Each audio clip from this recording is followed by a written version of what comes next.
Dans ce contexte extrêmement difficile, comme on vous l'a souligné, hein, avec une fusion, des réformes et une pandémie, il faut de toute façon poursuivre cette fusion pédagogique et il est important de faire un point d'étape sur les travaux qui ont été engagés. Ils n'ont pas été aboutis comme on le voulait pour les raisons que vous connaissez et pour notre difficulté à avoir suffisamment de support pour avancer. Alors, pour rappel, hein, la première réunion de fusion, c'était en octobre 2018, où de nombreux étudiants, avec de nombreux enseignants, ont commencé à redéfinir les priorités, établir des groupes de travail et effectuer un rétro-planning. Mais ça, c'était avant, et on essaye véritablement de continuer à garder cet avancement, mais avec le rythme qui est pondéré par la réalité de la pandémie. Donc le contexte, c'est créer une réforme ou appliquer la réforme du premier cycle et du deuxième cycle, et il faut le dire, avec des moyens qui ont été, disons-le gentiment, limités en personnes et en appui logistique. Alors, ça veut dire aussi que on vous a présenté la R2C, mais la R2C, pour l'instant, n'est pas stabilisée de façon complète. Et on est en train d'avancer aussi, en train de regarder ce que l'on peut proposer aux étudiants pour leur formation, parce que vous l'avez bien vu, on est obligé de s'adapter en permanence aux exigences sanitaires qui nous sont imposées. Donc, la mise en place d'un comité de suivi bi-hebdomadaire entre ex-P5 et ex-P7 existe depuis novembre 2019 et ça veut dire que dans ce groupe, il y a les doyens, les responsables pédagogiques, les responsables de stage et les administratifs, les étudiants, et puis qu'il y a une audition des groupes de travail sur la fusion avec des missions qui leur ont été données et régulièrement des rediscussions qui sont faites parce que c'est toujours important de se réajuster et surtout avoir une vision globale des différentes commissions qui ont commencé ce travail. Et puis des arbitrages, des propositions et des aspects logistiques qui sont toujours discutés et toujours en présence d'administratifs, d'étudiants et d'enseignants. Alors les groupes de travail, on vous les présente. Il s'agit de la réforme du premier cycle, les enseignements du premier cycle, les stages de sémiologie du premier cycle, la simulation, les parcours recherche et enseignement complémentaires, les enseignements du deuxième cycle, les stages de deuxième cycle, les écosses, le portfolio et les compétences de R2C, TCS et nouvelles docimologie. Vous avez vu que le chantier est absolument énorme. Il est aussi emballant que difficile parce que on apprend aussi des nouvelles façons de penser les apprentissages en médecine et c'est lourd mais toujours aussi vivifiant de parler pédagogie. Cette diapositive a pour but de remercier tous ceux qui sont impliqués de façon extrêmement efficace et importante. Alors, de façon terre à terre, comment ça va se passer pour la fusion des pôles et des UE? Pour les plus jeunes, ceux qui sont en deuxième et troisième année, pour 2019 et 2020, il y a une harmonisation des enseignements. Et puis en 2020-2021, c'est-à-dire maintenant, nous sommes dans la fusion avec le stage de sémiologie commun, la simulation de sémiologie commune. Donc la deuxième année est une année de fusion. Et c'est la seule année de fusion pour cette année, puisque, comme vous l'avez entendu, la réforme du deuxième cycle, compte tenu de la crise sanitaire, a été déplacée pour les quatrièmes années à une année après. Donc, là, pour les troisièmes années, il s'agit de harmonisation et de mise en place de simulation et de sémiologie fusionnée. Pour 2021 et 2022, nous aurons 2 années fusionnées et des stages qui seront toujours fusionnés. Puis, on restera sur 2022 et sur 2023 sur cette dynamique.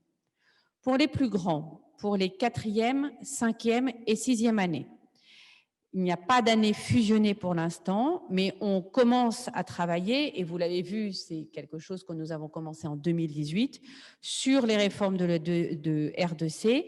Et il y a cependant une injonction à la mise en place du début de la R2C avec l'application dans les apprentissages des items A et B qui ont été travaillés avec vos différents collèges de spécialité, et un début de l'évolution vers les nouvelles docimologies. Pour l'instant, il n'y a pas de TCS pour le CN de 2023. Après, on passera certainement à un EDN, mais pour l'instant, on reste toujours sur une temporalité qui sera jusqu'à 2023. Pour les étudiants qui sont en 5e et 6e année, pas de changement, et ils auront le même ECN que celui de l'année dernière. Pour l'année prochaine, nous serons sur une fusion avec un apprentissage sous la forme de pôle. Alors pour ex-Paris 5, c'est quelque chose qui est connu et appliqué. Pour ex-Paris 7, il y aura un énorme travail d'adaptation. Cependant, il s'agit juste de refaire une modélisation, mais les enseignements resteront les mêmes. Et puis, de toute façon, on sait très bien que vous allez vous regrouper de façon importante dans vos différentes spécialités. Donc, ici, il s'agit d'avoir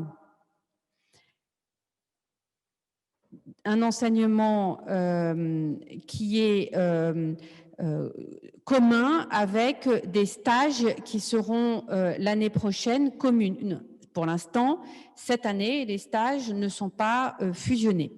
Donc, le groupe stage et garde a travaillé de façon très importante pour que ça soit prêt.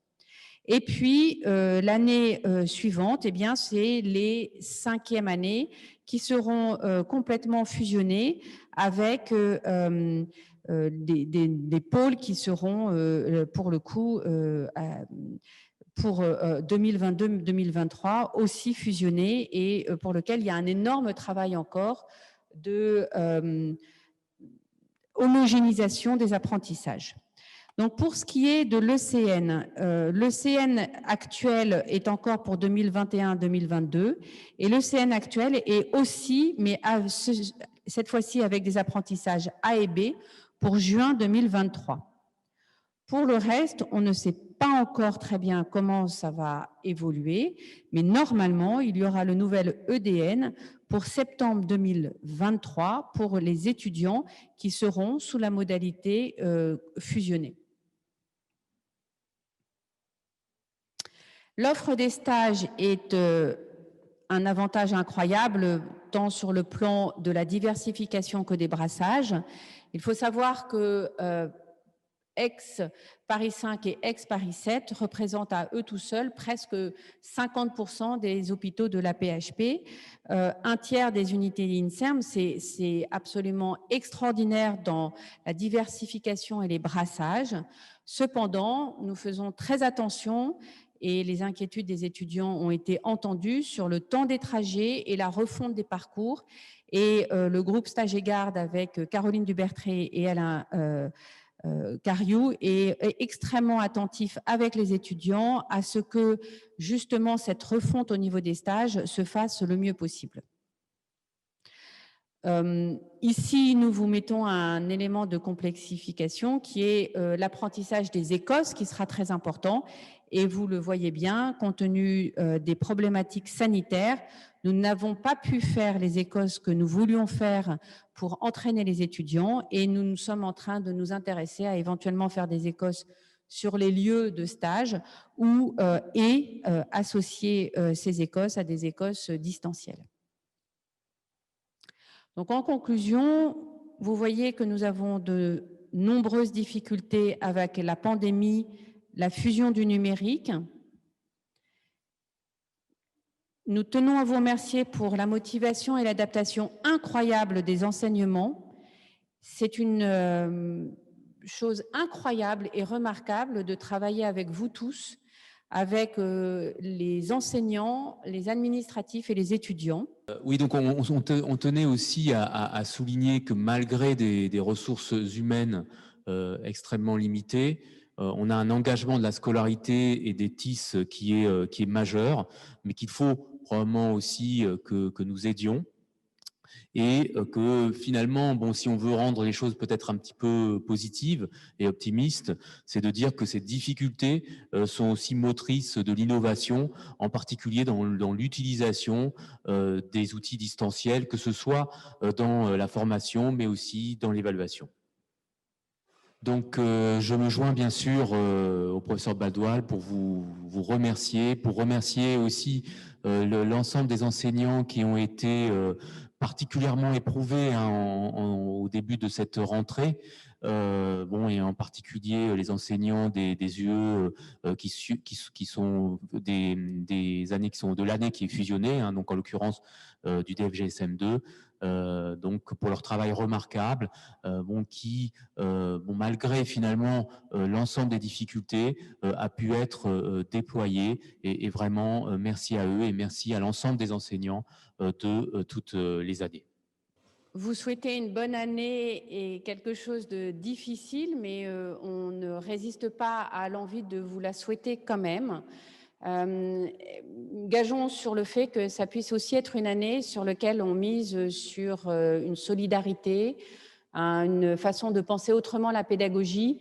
Et je sais que même au milieu de la crise, beaucoup d'entre vous nous ont rapporté combien ils étaient épatés du rôle des étudiants dans les hôpitaux et de cette proximité avec les étudiants qui leur rappelait combien nous étions en médecine gâtés d'avoir des étudiants avec lesquels nous partageons des moments de vie. Et puis encore, merci à toutes les équipes administratives qui nous permettent d'avancer dans ces conditions qui sont parfois difficiles. Merci.